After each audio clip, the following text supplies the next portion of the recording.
உத்தரப்பிரதேச மெயின்பூரில் போராட்டத்தில் ஈடுபட்ட லாரி ஓட்டுநர்களுக்கும் போலீசாருக்கும் இடையே மோதல் வெடித்தது. போராட்டக்காரர்கள் கல்வீசி தாக்கியதை அடுத்து போலீசார் துப்பாக்கிச்சூடு நடத்தியுள்ளனர். இதுகுறித்த மேலும் விவரங்களை செய்தியாளர் மதியழகன் வழங்கிட கேட்கலாம். மதியழகன் வணக்கம். தற்போது அங்கு இருக்கக்கூடிய நிலவரம் என பதிவு பண்ணலாம்.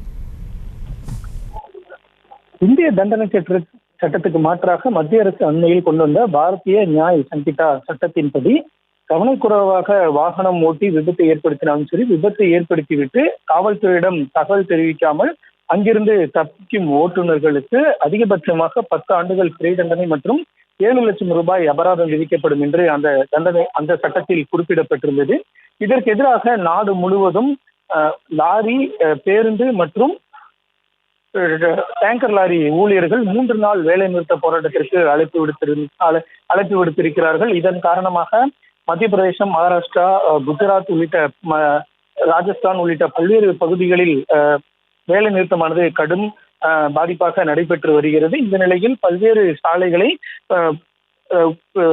லாரி ஓட்டுநர்கள் மறித்தும் போராட்டத்தில் ஈடுபட்டு வருகிறார்கள்.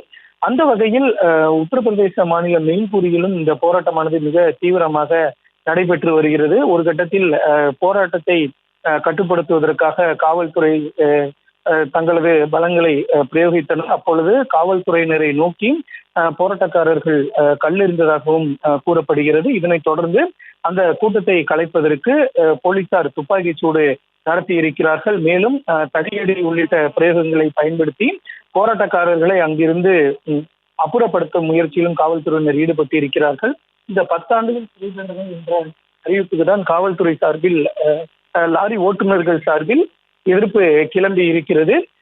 இந்த நிலையில் பல்வேறு மாநிலங்களில் பெட்ரோல், டீசல் தட்டுப்பாடும் ஏற்பட்டு இருப்பதாக தெரிவிக்கப்பட்டு இருக்கிறது. இந்த நிலையில் மகாராஷ்டிரா மாநிலத்தில் எந்த விதமான தட்டுப்பாடும் ஏற்படாமல் இருப்பதற்கு நடவடிக்கை எடுக்கப்படும் என அம்மாநில அரசு தெரிவித்திருக்கிறது.